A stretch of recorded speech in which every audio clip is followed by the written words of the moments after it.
Mark the Godfather Carney says we're at a hinge moment. We're going to deliver that mandate with a new team, purpose-built for this hinge moment in Canada's history. And after a couple of weeks of pats on the back and trying to find Pierre Poilievre a new home, we're finally seeing how his government plans to tackle the country's biggest problems and who he's putting in his starting lineup to do it. Last week, Mark Carney unveiled his new cabinet. He's got 28 ministers and 10 secretaries of state. Next week, King Charlie is set to kick off Parliament with a throne speech, and we'll finally have MPs back in the House of Commons after months of parliamentary paralysis. Usually, governments announce a spring budget, but no budget till fall. It's the start of Mark Carney's Canada.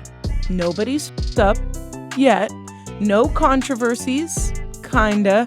No overspending, it's still a little too early to say. And no resurfaced blackface photos. We're at the top of the hill before things start to inevitably crumble. Because that's politics, baby. So what do these first few weeks say about how Carney will be running our country? Who are these ministers? And how the hell do they all fit in one cabinet? So I asked Nick Taylor-Vaisey, Politico Ottawa Bureau Chief, if there is anyone who knows the ins and outs of cabinet making and what we can expect next month. It's him. Let's get into it. Hey, Nick. Hey. How are you recovering post-election chaos? My sleep schedule is erratic, to say the least. I read a newsletter where we often will be up at 5 a.m. before it goes out to make sure we have all the stuff we need to be in there. And that does not help reintegration into normal life. It's a fun time. It's chaotic.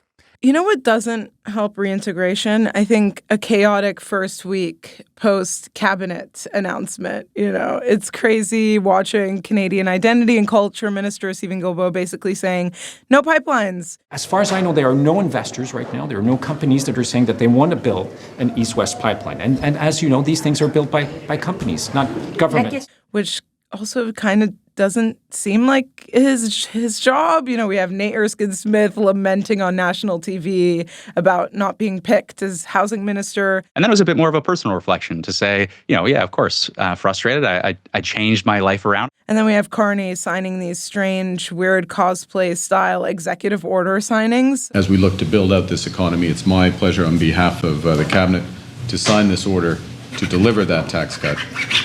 Is this normal, what we're seeing right now? Well, we're in a period of time where most people who are in government are really, really tired. More tired than maybe your typical election campaign, because it was actually only a 5-week campaign. But that came on the heels of a leadership race. It came on the heels of a pretty chaotic fall. Everybody of every political stripe is a little bit tired, but Liberals in particular, and they get to be in government again. A lot of the people who ran their campaigns are tired. Those are the same people who will end up working for ministers. You've got this kind of hiring uncertainty right now on the Hill, which happens every time there's an election. And you have ministers who don't have staff who are fully settled in some cases, in many cases, or temporary staff. And so I think that leads to messages being a little bit off track.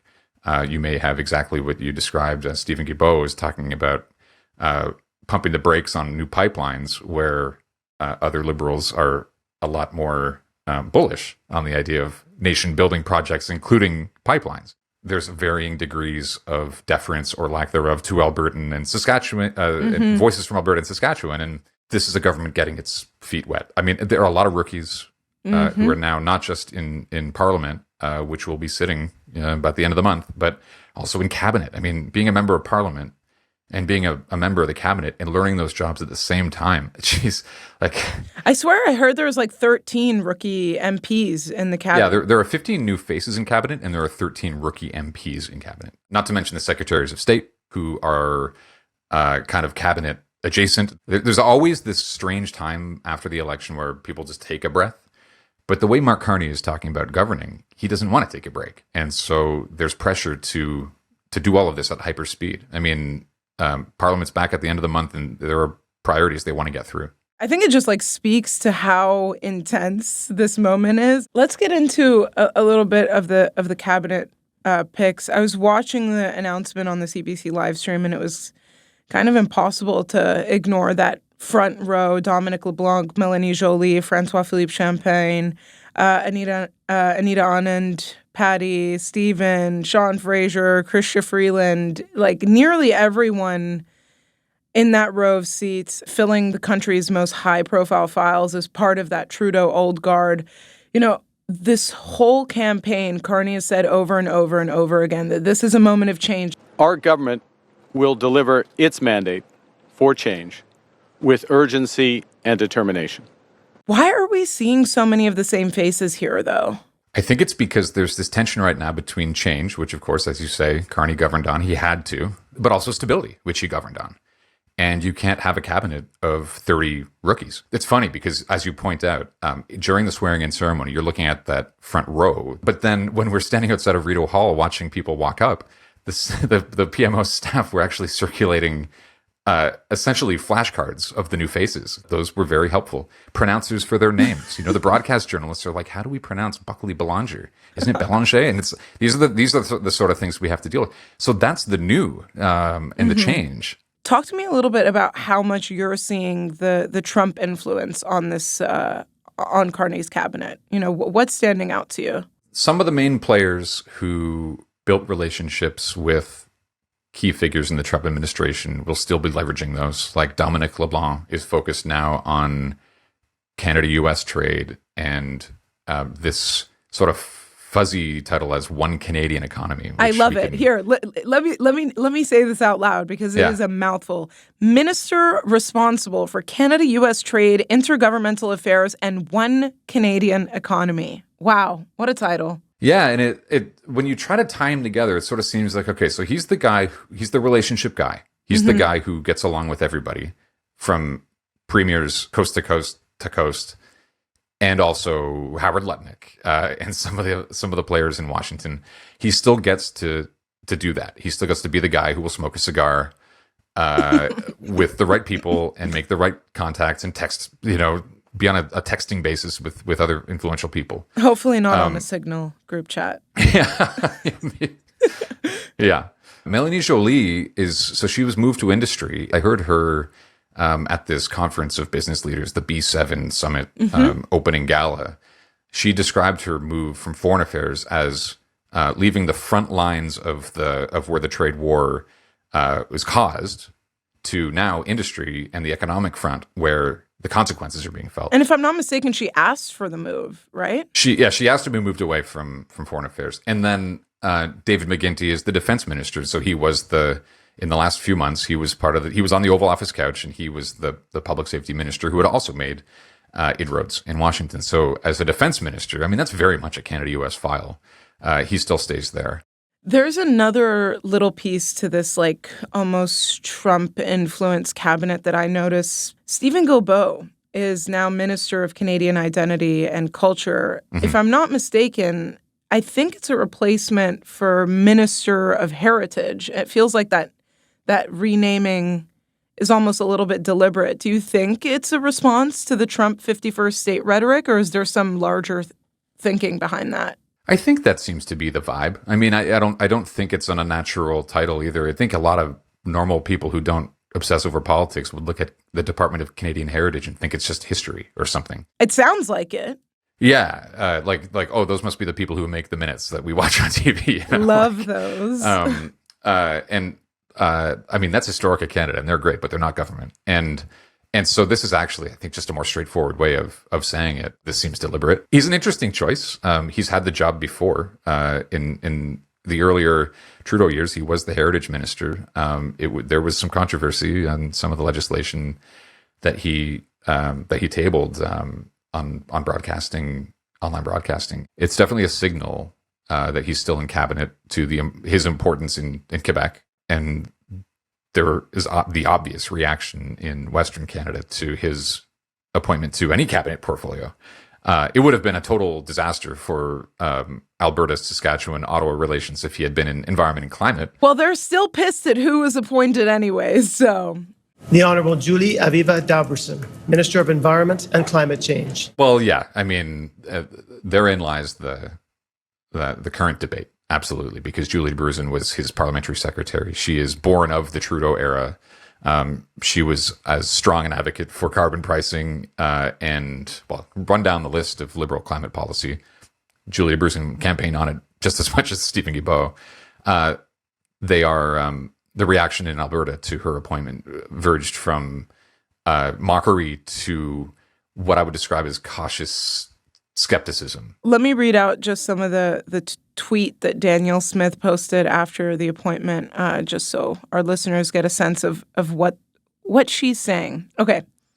I am very concerned the Prime Minister has appointed what appears to be yet another anti-oil and gas environment minister, Julie Dauberson. Not only is she a self-proclaimed architect of the designations of plastic as toxic, but she's a staunch advocate against oil sands expansion, a proponent of phasing out oil and gas. And for the last 4 years, she has served as the right hand to former environment minister and militant environmentalist Stephen Guilbeault. This conversation is happening in the midst of this brewing Western alienation, in this brewing moment of Alberta separatism. I wonder how much of this is a preview of the dynamic that we're going to continue to see, or if there really is any path towards cooperation here. Because I'm not sure any version of an environment minister would be one that Premier Smith would be happy with. That is probably true, and I think a couple of things to watch are both, like we're saying, Mark Carney, and how he decides that ministry, the mandate letter that he gives to Minister Dauberson, and how that shapes the next 6 months to 2 years. Carney keeps saying, he said it day one after the swearing in, I'm not Justin Trudeau. Vashi Kapelas on CTV pushed him in his first interview there. Hard.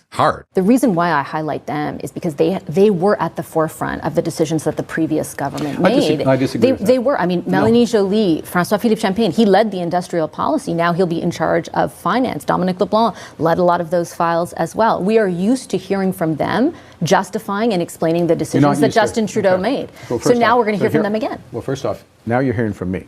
I'm a new Prime Minister. I'm the 24th Prime Minister of Canada. I've got very clear set of objectives. Right, and he got snippy, and he seemed like he really didn't want to be there anymore. But he kept saying, I'm not that guy. And so what that actually means once they start governing in earnest is of course an important thing to watch. It's the obvious thing. The Prime Minister sets the tone.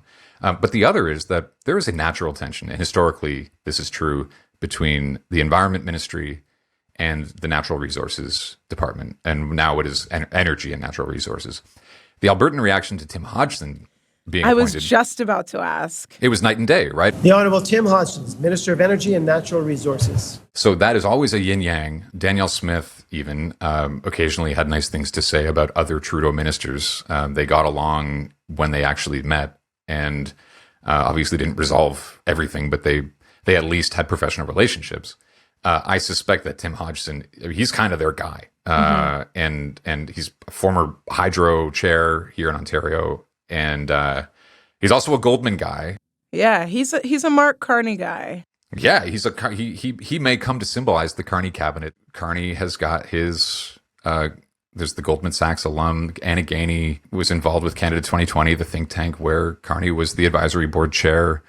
Evan Solomon, now Minister of AI. The new AI minister. He worked at Eurasia Group with Jerry Butts, and Jerry was a campaign advisor, well, obviously to Justin Trudeau. He was one of the top dogs in that world, but also has spent some time advising the Carney campaign. And so it symbolizes, again, that of course, prime ministers want people they trust in positions of accountability. That's, I think, the cleanest way to say it, or the most forgiving way to describe it. That's how it's going to go. And so to have someone like Tim Hodgson in that portfolio, whose job is to govern for natural resources and energy in the entire country, but especially to prioritize the rather fraught relationship with the prairies, is a signal that I think the business community for sure in Alberta has received positively. They're saying, okay, good.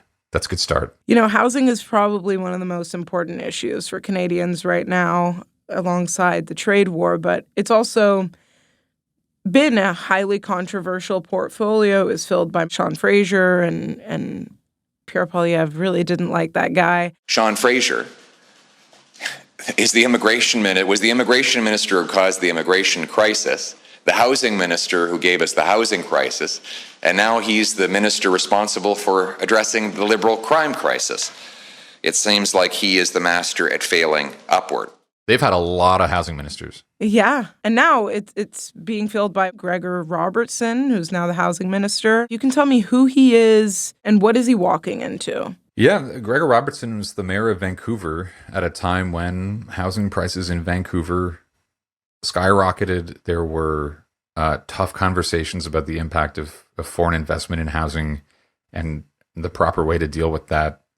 Conservatives will blame him for unaffordable housing in Vancouver. Giving Vancouver, his city, the most expensive housing prices in all of North America. They'll pin it all on him. Of course, the housing market and its affordability is multifaceted. And it's Braden Cayley, who runs the Canada 2020 think tank, but has been a Carney guy for like the last at least year and a half. He ran his leadership campaign, senior member of the election campaign, and worked in the Prime Minister's office in between. And my understanding is, at this moment, still does. He worked for Gregor Robertson for 5 years in Vancouver. I'm not saying that Gregor Robertson is in cabinet because of Braden Cayley, but I am saying that I think what Carney and what anyone else who had a voice in the cabinet-making process sees in Gregor Robertson is obviously more than the housing record. Otherwise, because it's such an obvious mark against him, otherwise he wouldn't be there. Obviously, they see something there. They see value there, whether it's behind the scenes or in the way he communicates or something that justifies the risk. Because this is an appointment with, of course, major risk. I mean, it took 0.5 days for Minister Robertson's record to be amplified. Yeah, and plastered all over every single news site that ever existed. I mean, that clip of him, talking about not bringing down the price of homes. You think home prices need to go down? No, I think that we need to deliver more supply, make sure the market is stable. I think really bit him in the ass. In 2 months, maybe we say, oh, okay, that's why Gregor Robertson is in cabinet. Because he was able to, whatever, fill in the blank. I mean, there are several picks here that come with considerable political risk. Mark Carney is a banker. Their reputation around the world is that they are conservative people, like not big C, but they think about risk. They take a cautious approach. Who are you insinuating is another risky pick? Another name that's come up, and this is I'm not casting aspersions, but a surprising pick, I think, was Shafkat Ali from Brampton, who now runs the Treasury Board. This is an MP who was not a parliamentary secretary before the last election. He was elected in 2021, and I think people are looking at that appointment and saying, "Huh, interesting. I wonder what the thinking is there." So again, I'm not saying it's a bad pick, but there is, I think, an inherent amount of political risk in appointing somebody to the Treasury Board, which is a position that is super important to the functioning of government that almost nobody outside of the Treasury Board can explain to people. There is one mini scandal attached to him that came out of the pandemic when every MP was still getting used to the idea of the hybrid thing. Okay. Mm-hmm. And he voted once from the room where you go to, it was a washroom. He was on a toilet. No shit. Yeah, so uncomfortable. That's pretty funny. And that's what people know about him. I want to take this opportunity to apologize sincerely and unreservedly to all members of the Parliament for the unfortunate event that transpired last Friday. And I ask that House and its members to forgive me for my lapse in judgment. We haven't had a functioning Parliament for fucking months.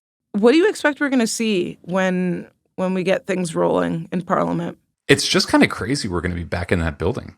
I mean, Not only have we had an empty chamber for so long, it was, like you're saying, it was dysfunctional going back to September. I mean, and when you think about it, It only came back from the summer in September. So it's been many, many months, nearly a year since people were in that building thinking a bill might become law. It's going to be a frenzied time because they have probably a month, unless they sit into July. The opposition dynamic is really interesting here because the Liberals don't have a majority government, and life will be difficult for them at some point because of that. But at the moment, they have an NDP that is hobbled, doesn't have official party status, has 7 members of parliament, no campaign war chest, really very little leverage, functional leverage to hold over the government's head. So those are the votes that government needs to pass. I mean, the NDP could abstain from things to make things difficult. I don't know. New Democrats know procedure better than almost anybody, so they can probably still find ways to create headaches. But that's definitely that's a weaker party. And then the awkward thing about Pierre Poilievre not having a seat in Parliament, which he probably won't get until August, in the middle of the summer break. Add that to Carney legislating a number of things that Conservatives might actually kind of like or have a hard time opposing. And that'll be interesting. Yeah, I think we're in for a slog. I don't think it'll be easy for Liberals. I don't think their parliamentary affairs staffers, wherever they end up landing, are looking forward to this particularly as a free ride. But I don't think the government is at risk of falling. The government's not tabling a budget. I was just going to say, you know what's usually on the agenda, but isn't on the agenda? The budget. Well, not for the spring. No. Yeah. What happened here? Like, how do you explain that?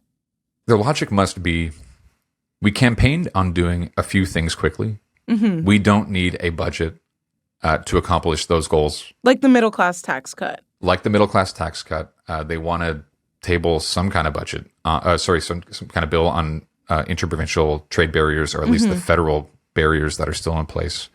Those are things they've said they'll do. They may say something like, well, you don't need a budget plan to give to the overall view because there's a campaign platform that just did that, and we just published that a month ago. So that still applies. It's a real choice and a real sort of trust me mentality to say, we're going to do a few things.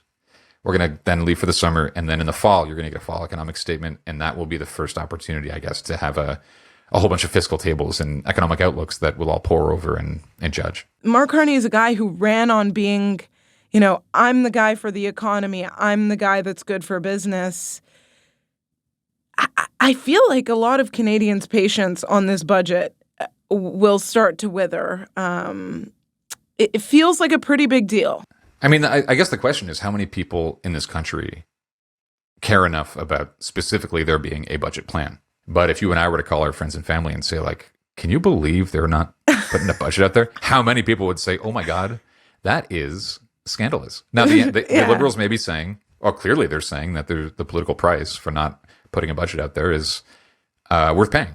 Nick, how do we know Mark Carney's been successful? What are the metrics? The trade war is over. The economy is, solved. Like, how are you measuring things? The bar changes depending on what Donald Trump puts on Truth Social. If Donald Trump irrationally decides that he's going to slap 145% tariffs on Canada, then Mark Carney, I think, gets more runway. At the end of the day, the pain people feel is the pain people feel. But if unemployment is at 10% and people don't have any confidence in economic recovery and eggs cost as much as they do now or more, then people are going to feel like crap. That's a bad outcome. Bring down the price of eggs, please. Well, that carbon tax going away sure helped the gas price, and I think people really did. Yeah, people noticed that, and the public. And that's another example of a political win versus a public policy win. I mean, you're not going to find a ton of people who said that was a good policy move from an efficiency perspective, but everybody noticed the price of gas going down. I guess I'm thinking specifically of Ontario. Yeah, the center of the universe, as per usual. I am a Laurentian elite. Last question. What are you looking out for in the next 2 weeks? Well, so this is the thing. Mark Carney's been prime minister since mid-March. He hasn't set foot in the chamber of the House of Commons, at least as far as I know. And if he has, it was just to look at the room. He was just elected for the first time. He's a first-time member of Parliament. The importance that he places on Parliament being the center of national discussions versus the cabinet table and those papers he keeps signing in front of cameras. That, I think, is the thing to watch for the next month and a half. How much emphasis is placed on that chamber versus the other places that governing can happen, including at the executive level, I think will be an interesting trend to watch. Because Stephen Harper was always knocked by his critics for announcing things outside of Parliament and not prioritizing Parliament. Justin Trudeau came in saying Parliament's the most important place in the world. We're going to have a day in question period where I take all the questions. And to his credit, he did that. But he also prorogued Parliament a couple of times in ways that were, I think, fairly described as similar to Harper, to escape politically uncomfortable situations, including the situation that produced Prime Minister Mark Carney.